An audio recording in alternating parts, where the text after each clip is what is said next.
नमस्कार, स्वागत है आपका एएनबी न्यूज में। आप देख रहे हैं मध्य भारत और मैं हूं आपके साथ सदफ फातिमा। बुलेटिन की शुरुआत करेंगे। छत्तीसगढ़ में कथित शराब घोटाले को लेकर उप मुख्यमंत्री अरुण साव ने बड़ा बयान दिया है।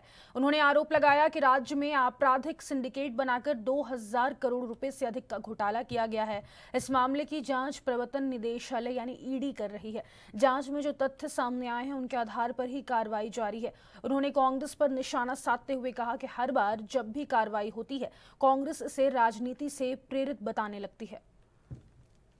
हमारे छत्तीसगढ़ में क्रिमिनल सिंडिकेट बनाकर 2000 करोड़ रुपए से अधिक का शराब घोटाला किया गया। ईडी उस मामले की जांच कर रही है और जांच में जो भी तथ्य मिल रहे हैं उसके आधार पर कार्रवाई की जा रही है।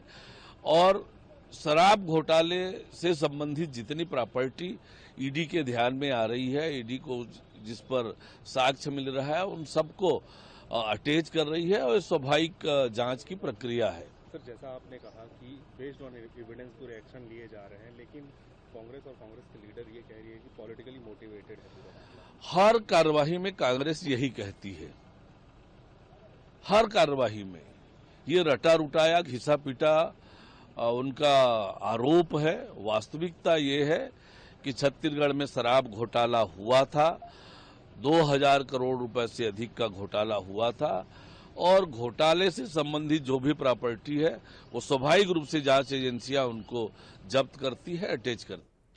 छत्तीसगढ़ के उप मुख्यमंत्री अरुण साव ने कहा कि हमारे छत्तीसगढ़ में आपराधिक सिंडिकेट बनाकर 2000 करोड़ से अधिक का शराब घोटाला किया गया। इस मामले की जांच ईडी कर रही है और जांच में मिले तथ्यों के आधार पर कार्रवाई की जा रही है। हर कार्रवाई में कांग्रेस यही कहती है कार्रवाई राजनीति से प्रेरित है। देखिए, हमारे छत्तीसगढ़ में क्रिमिनल सिंडिकेट बनाकर 2000 करोड़ रुपए से अधिक का शराब घोटाला किया गया। ईडी उस मामले की जांच कर रही है और जांच में जो भी तथ्य मिल रहे हैं उसके आधार पर कार्रवाई की जा रही है।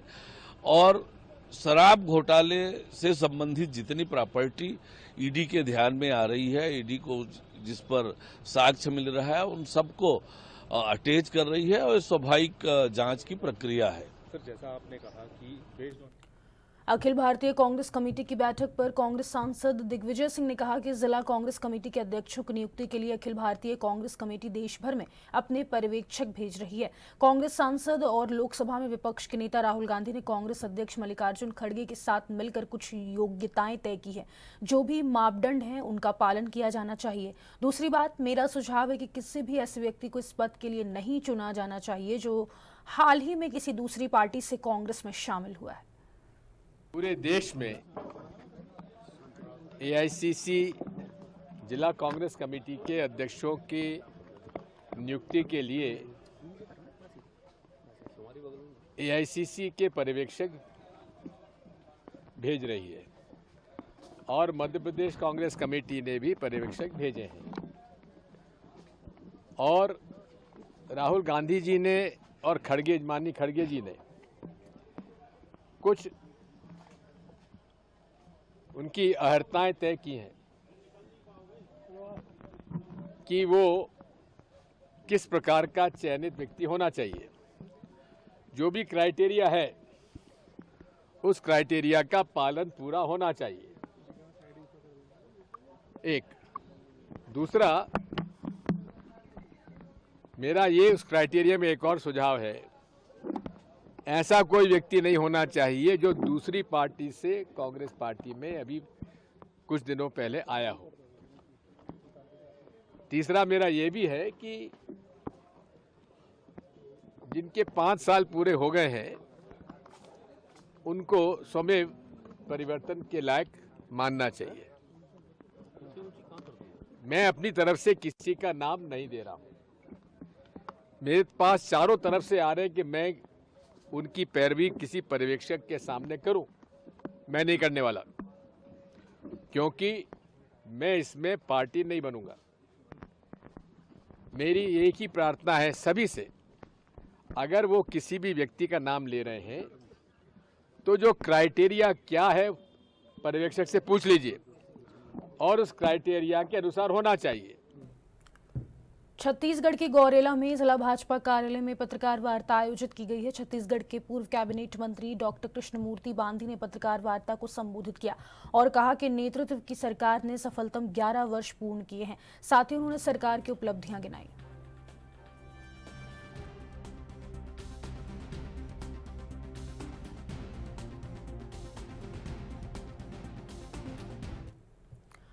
राजा रघुवंशी के भाई विपिन रघुवंशी कहते हैं कि सोनम और राज जिस तरह से पुलिस को गुमराह कर रहे हैं वह चौंकाने वाला है। नार्को टेस्ट होने के बाद पता चलेगा कि सोनम इस मामले में कितना झूठ बोल रही है। जिस तरह से सभी आरोपी झूठ बोल रहे हैं उससे लगता है कि उन्हें हत्या के बारे में और भी बहुत कुछ पता होगा। मैं अभी तक सोनम के माता पिता से बात नहीं कर सकता। उन्होंने मीडिया के माध्यम से कोई बयान क्यों नहीं दिया। हम लोग सारस में नार्कोटिक्स की जांच होती कभी है, तो जिस प्रकार से सोनम और राज जो है दोनों पुलिस को गुमराह जो कर रहे हैं, तो हम लोग सारस में हैं, तो इसमें एक बार नार्कोटिक्स की जांच होती कभी है, तो इसमें सोनम कितना झूठ बोल रही है ये सारी चीज़ बाहर निकल जाएगी। सभी आरोपियों की बात सभी आरोपी की, क्योंकि हमें जहाँ तक लग रहा है इसमें आरोपी जो है एक प्रकार से जो झूठ बोल रहे हैं वो कहीं ना कहीं इसमें कुछ और निकल सकता है। अभी इंदौर में सोनम के आने की जो शिलांग पुलिस ने एक बात बताई कि 26 मई से 8 जून तक इंदौर में रही, तो क्या आपको कहीं पता चल पाया कि कहाँ कहाँ रही या किसी के संपर्क में उसके रिश्तेदारों के आई हो? देखिए, अभी इस बारे में जानकारी मुझे इतनी नहीं पता है, मगर मुझे तो खाली मीडिया के माध्यम से इस्तेमाल पड़ा है, तो सोनम यहाँ पे करीब 12-13 दिन यहाँ पे रही है, बाकी इसकी जानकारी मुझे भी नहीं है। ये किसी के संपर्क में रही या गोविंद कहीं इनके संपर्क में तो नहीं था सोनम के, या सोनम के माँ बाप पर आप किस तरह का डाउट करते हैं? देखिए, सोनम के माँ बाप से तो मेरी अभी तक कोई बातचीत हो नहीं पा रही इसमें है। मेरा उसमें मानना यह भी है, तो अभी तक सोनम के माँ बाप ने मीडिया के माध्यम से कुछ भी बयान अभी तक क्यों नहीं दिया है। जैसे कि अपने राज जो है वो कह रहे हैं, गोविंद कहता है तो राज जो मेरे साथ में घर में 3 साल से राखी बांध रहा है, सोनम से राखी बांध रही है, हम लोग साथ में एक ही घर में बैठ के राखी बनवाते थे, तो ये जानकारी इसकी माँ को नहीं पता है क्या इस बारे में। तो मेरा खाली ये मानना है तो उसके माँ बाप से जो है इस तरह से पूछताछ की जाए इसमें। तो अभी तक में आप लोगों ने ये बातें मीडिया से छुपे क्यों थी, पुलिस प्रशासन को बताया क्यों नहीं। तो गोविंद जो है एक और राज दोनों एक ही घर में राखी बनवाते थे। तो राज हमारा जमाई नहीं है, राज हमारा वो बोलता है भाई है घर में सोनम का। इस प्रकार से इन्हें बातें क्यों छुपाई अभी हमसे, और अभी तक में ना शादी में ना रोके में कहीं पे भी राज अभी तक पाया क्यों नहीं गया। सोनम यहाँ से कितनी ज्वेलरी लेके गई थी, कितना कैश उसको? देखिए, छत्तीसगढ़ के जांजगीर चांपा जिले में एक महिला और उसके 2 साथियों के द्वारा एक युवक को हनी ट्रैप में फंसाकर अश्लील वीडियो बनाकर 17 लाख रुपए की फिरौती मांगने का मामला सामने आया है, जिस पर पुलिस ने बड़ी कार्रवाई करते हुए महिला समेत 2 आरोपियों को गिरफ्तार कर जेल भेज दिया।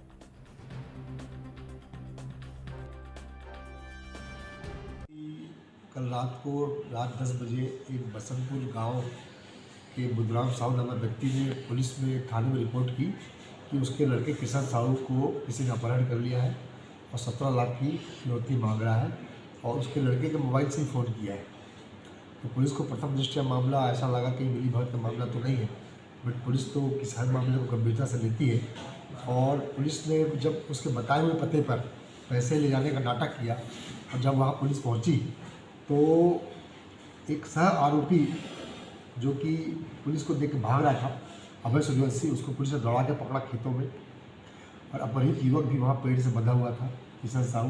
पुलिस ने उसको भी कब्जे छुड़ाया और जब पूरी पूछताछ हुई आरोपी से तो ये मामला जो है हनी ट्रैप का मामला निकला। छत्तीसगढ़ के जांजगीर चांपा जिले में एक महिला और उसके 2 साथियों के द्वारा एक युवक को हनी ट्रैप में फंसाकर अश्लील वीडियो बनाकर 17 लाख रुपए की फिरौती की मांग की थी। इस मामले पर पुलिस ने बड़ी कार्रवाई करते हुए महिला समेत 2 आरोपियों को गिरफ्तार किया है। एक आरोपी फरार है। इस मामले पर एसपी विजय पांडे ने जानकारी देते हुए घटना की जानकारी दी, जहां जांजगीर थाना क्षेत्र के यह घटना बताया जा रहा है, जहां बसंतपुर गांव के बुधराम साहू ने रिपोर्ट दर्ज कराया कि उसका बेटा किशन साहू शाम के समय घर से निकला था। तकरीबन रात 8 बजे किशन के ही मोबाइल पर बुधराम साहू को फ़ोन आया, जिसे एक अज्ञात व्यक्ति ने बताया कि किशन एक लड़की के साथ आपत्तिजनक स्थिति में पकड़ा गया है और उसका वीडियो रिकॉर्डिंग की गई है।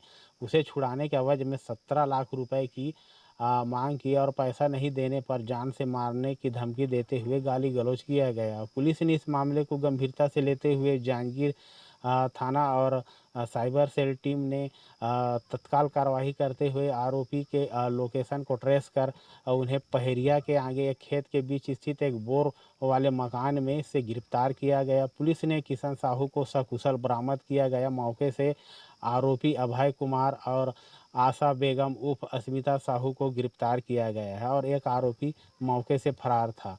वहाँ इस घटना पर एक मोटरसाइकिल और 2 स्कूटी को भी बरामद किया गया है। पूछताछ में पता चला कि महिला ने पहले युवक को व्हाट्सएप से दोस्ती कर उससे मिलने के लिए बुलाया और असली वीडियो बनाकर उसके पिता से फ़ोन कर फिरौती की मांग की थी। फिलहाल इस मामले पर पुलिस ने महिला समेत एक आरोपियों को गिरफ्तार कर न्यायिक रिमांड पर जेल भेज दिया है और एक युवक की तलाश कर रही है। एएनबी न्यूज़ के लिए संतोष रात्रि की रिपोर्ट। एमपी के भोपाल में अखिल भारतीय कांग्रेस कमेटी की बैठक आयोजित की गई है। बैठक सचिव और जिला कांग्रेस कमेटी भोपाल ग्रामीण की प्रभारी दिव्या मदेरना ने ली। कांग्रेस संगठन सृजन अभियान के तहत कार्यकर्ताओं की बैठक ली। इस मौके पर उनके साथ सह प्रभारी भी शामिल हुए।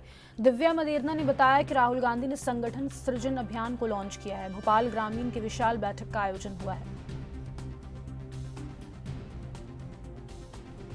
मध्य प्रदेश के अंदर संगठन सृजन कार्यक्रम का आगाज हुआ है। राहुल गांधी जी ने उसका लॉन्च किया था इसी प्रदेश कांग्रेस कमेटी के भवन में।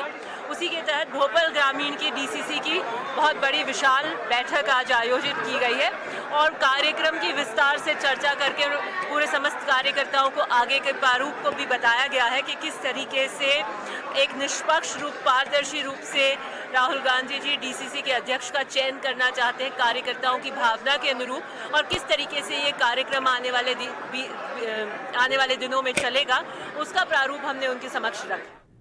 छत्तीसगढ़ के लखनपुर में स्वास्थ्य विभाग के कर्मचारी कोरोना पॉजिटिव सामने आए हैं। बीते 1 सप्ताह से सर्दी, खांसी, बुखार और बदन दर्द से पीड़ित था, जिसके बाद आरटी-पीसीआर से कोविड जांच करने पर उसकी रिपोर्ट पॉजिटिव आई है। रिपोर्ट के सामने आने के बाद स्वास्थ्य महकमे में हड़कंप मच गया। इधर स्वास्थ्य विभाग ने कोरोना संक्रमित मरीज को होम आइसोलेशन पर रखा है।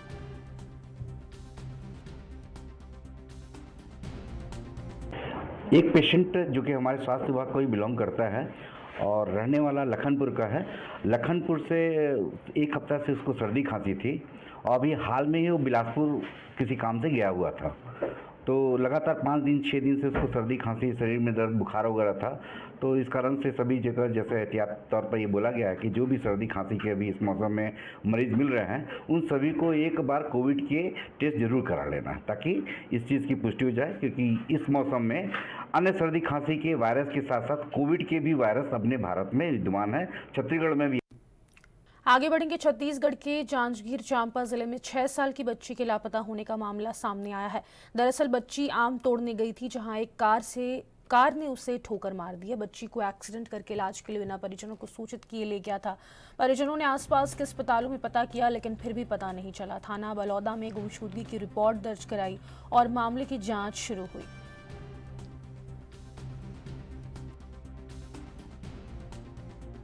शाम को 4:30 से 5 के बीच एक बलौदा थाने में बछौत ग्राम है, वहाँ कुछ बच्चे जो है आम गिरा हुआ था, गिरे आम को उठाने गए थे। तो बिलासपुर की ओर से एक सफ़ेद रंग की कार ने एक बच्ची शिवांगी पटेल और पलक पटेल को ठोकर मार के घायल कर दिया था। तो गाड़ी वहाँ रुकी और उस बच्ची को इलाज करने के वास्ते ये लोग ले गए वहाँ से, और काफ़ी देर तक बच्ची का पता नहीं चला। परिजनों को लगा कि वो बच्ची का इलाज करा रहे हैं। परिजनों ने आसपास अस्पतालों में पता किया, बच्ची का पता नहीं चला। रात को 9 बजे बलौदा थाने में रिपोर्ट हुई। बलौदा थाने वालों ने भी आसपास के अस्पतालों में और यहाँ हम लोग के माध्यम से आसपास के ज़िले के अस्पतालों में, बिलासपुर, कोरबा के अस्पतालों में भी हमने देर रात तक पता किया। जब ऐसी किसी बच्ची का पता नहीं चला तो मामले की गंभीरता को देखते हुए पुलिस ने एक्सीडेंट और अपहरण की धाराओं में मामला कायम किया, और उसी हिसाब से पुलिस की कई टीमें बन के जब पुलिस ने तलाशना चालू किया तो एक सस्पेक्टेड गाड़ी आई, जो कि फुटेज में क्लियर था, क्योंकि आई विटनेस ने बताया था कि जो महिला थी, पति पत्नी थे और महिला थी, वो गुलाबी रंग की साड़ी पहनी थी। तो गुलाबी रंग की साड़ी जो है फुटेज में क्लियर आया। जो गाड़ी नंबर जो है I10 CG 12BN 5113, उस गाड़ी के RTO से एड्रेस लेकर जब ट्रांसपोर्ट नगर में दबिश दी गई तो पता लगा कि वो गाड़ी रात को आई थी और लेकिन सुबह कहीं निकल गई है। तो उससे पुलिस का शक और गहराया। छत्तीसगढ़ के कोंडा गांव में कांग्रेस के पदाधिकारी कांग्रेस भवन में एकत्रित होकर प्रदेश कांग्रेस कमेटी के निर्देशानुसार कांग्रेस ने प्रवर्तन निदेशालय के खिलाफ प्रदर्शन किया। जिला कांग्रेस कमेटी के नेतृत्व में बड़ी संख्या में कार्यकर्ता कोंडा गांव कांग्रेस भवन से रैली की शक्ल में निकलकर बस स्टैंड पहुंचे हैं, जहां बीजेपी और ईडी का पुतला दहन कर विरोध जताया। कांग्रेस जनों का कहना था कि सुकमा जिले में कांग्रेस के राजीव भवन को सील करना ईडी की राजनीतिक दुर्भावना से प्रेरित कार्रवाई है, जो बीजेपी के इशारे पर की गई।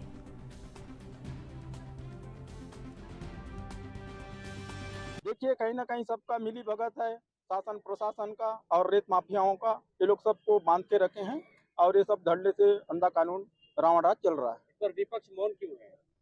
विपक्ष भी बोल ही रहा है, जब अब उनका सत्ता है, उनका शासन है, कोई तो सुन नहीं रहा है। जैसे माइनिंग वाले भी हैं, उनको भी हमारे पत्रकार भाई लोग भी, हमारे गांव के कार्यकर्ता जनता भाई सब उनको शिकायत की, लेकिन सुनता तो कोई नहीं है ना। ये प्रशासन की लापरवाही है, कहीं न कहीं प्रशासन और रेत माफियाओं के मिलीभगत को दर्शाता है। जब मीडिया के साथियों के माध्यम से पता चल रहा है कि रेत तस्करी हो रही है, तो प्रशासन को भी जानकारी है, कहीं न कहीं इन दोनों की मिलीभगत है और हमारे राज्य के राजस्व को कहीं न कहीं हानि पहुंचा। छत्तीसगढ़ में अवैध उत्खनन का मामला गरमाया हुआ है। पिछले कुछ दिन पहले पत्रकारों पर रेत माफियाओं ने हमला किया था, जिसके बाद अब राजनांद गांव में एक युवक पर गोली चला दी गई। हालांकि उन्हें मामूली चोट आई है, जिनका अस्पताल में इलाज जारी है। वहीं इस मामले को लेकर प्रदेश में सियासत गरमा गई है। कांग्रेस सरकार पर निशाना साध रही हो, तो वहीं उप मुख्यमंत्री ने कार्यवाही की बात कही है।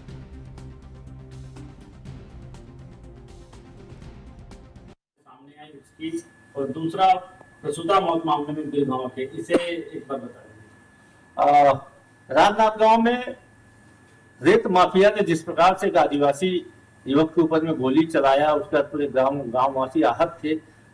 उसके कारण प्रदेश कांग्रेस अध्यक्ष जी इस मामले को गंभीरता से लेकर राजनांद गांव के जो हमारे विधायक गण है और वहाँ के जिला अध्यक्ष है, राजनांद गांव शहर अध्यक्ष, राजनांद गांव ग्रामीण अध्यक्ष और जो विधायक भोलाराम साहू जी है, जो हमारे वहाँ के दूसरे विधायक हैं, उन सबको लेके कमेटी का गठन किया है। कमेटी से कहा गया है कि आप जाके वहाँ पे स्थितियों का जायजा लीजिए और परिस्थितियाँ किस प्रकार से निर्मित हुई है, गांव वालों से चर्चा करके उसका उनकी रिपोर्ट मंगाई है। इसके साथ ही बिरगांव में एक प्रसूता की मौत हो जाती है सरकारी अस्पताल में, उप स्वास्थ्य केंद्र में। वहाँ पे बताया जाता है कि डॉक्टर चले गए थे और कंपाउंडर ने इंजेक्शन लगाया, उसके बाद में प्रसूता की मौत हो गई।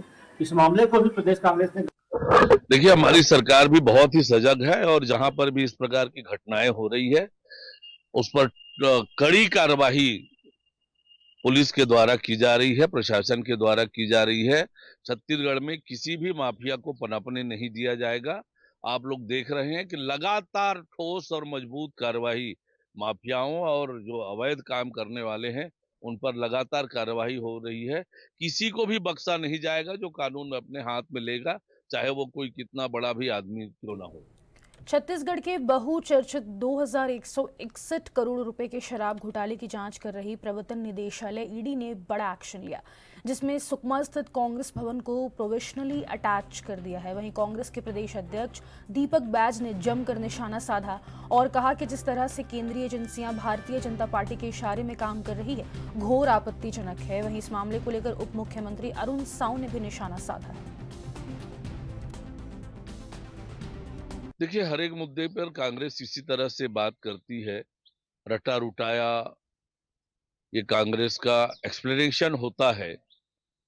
हमेशा से जब भी इस तरह की कानूनी कार्यवाही होती है, कांग्रेस का रटा रुटाया ये जवाब होता है। वास्तविकता ये है, हम सब जानते हैं कि छत्तीसगढ़ में किस प्रकार से 2000 करोड़ रुपए से अधिक का शराब घोटाला किया गया, क्रिमिनल सिंडिकेट बनाकर ये घोटाला किया गया और ईडी इसकी गंभीरता से जांच कर रही है और जो लोग भी संलिप्त है, जो प्रॉपर्टी से संबंधित है, उन सबको जब्त करने की कार्यवाही ईडी द्वारा की जा रही है। तो ये बिल्कुल भी राजनीति से प्रेरित नहीं है।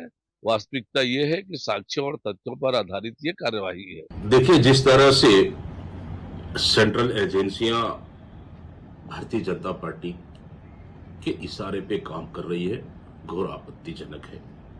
हम मेल के माध्यम से सूचना मिली कि सुकमा कांग्रेस कार्यालय को अटैच किया गया है और साथ ही पूर्व मंत्री और विधायक कवासी लखमा जी की संपत्तियों को भी अटैच किया गया है। कांग्रेस कार्यालय की जितनी भी जानकारियां मांगी थी वो हमने डिटेल उपलब्ध करा दिया गया था और साथ ही कार्यकर्ताओं की मेहनत की से बना कांग्रेस भवन है। इस तरह से राजनीतिक द्वेष के साथ कार्रवाई मैं समझता हूं कि बिल्कुल भी उचित नहीं है और साथ ही जिस तरह से कवासी लखमा जी की संपत्ति और उनके बेटे हरीश कवासी की भी संपत्ति को अटैच किया गया है। रायपुर के उरला थाना क्षेत्र में डामर फैक्ट्री में भीषण आग लगने का मामला सामने आया, जिसने कुछ ही देर में विकराल रूप धारण कर लिया। घटनास्थल से उठते काले धुएं के गुब्बार ने इलाके में हड़कंप मचा दिया। घटना की जानकारी मिलते ही दमकल की कई गाड़ियां मौके के लिए रवाना कर दी गई। फैक्ट्री में लगी आग से करोड़ों के नुकसान की आशंका है। वहीं प्रशासन ने मामले की जाँच के आदेश दे दिए हैं। घटना को लेकर स्थानीय लोगों में भी दहशत का माहौल है।